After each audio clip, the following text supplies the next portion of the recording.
तब का हाल बा भाई लोग? तब मगैया जवान के का हाल बा? वीडियो बनाबो। मगैया जवान के का हाल बा? ठीक बा न? साला बड़ा गाली देता है, बड़ा गाली देता है। अब रो रहा है बच्चा लोग, मगैया जवान लोग रो रहा है। खेसारी लाल यादव को गाली देना छोटी बात है? बोल रहा उसके फैन को गाली देता है। तो उसके फैन को तो गाली क्यों देगा बे? तो देने वाला कौन होता है? गाली देगा? अबे देखता है भाई यहाँ पे कितना बैठा हुआ खेसारी लाल का फैन।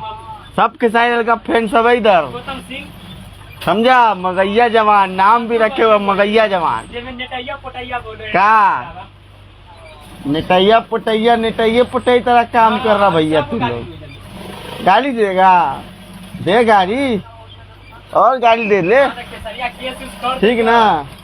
जहाँ पकड़ाई वही तो का मर्डर हो जी। ओ भाई लोग और गाली दे ले, पटना में ठीक ना? सब भड़का और गाली दे भाई, और गाली दे तू।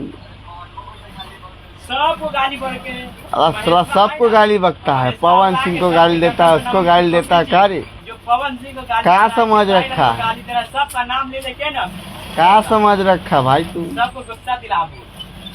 अपने आप को शाहरुख खान, तो शाहरुख खान है रे। लेकिन आज सबका सपोर्ट कर रहा था।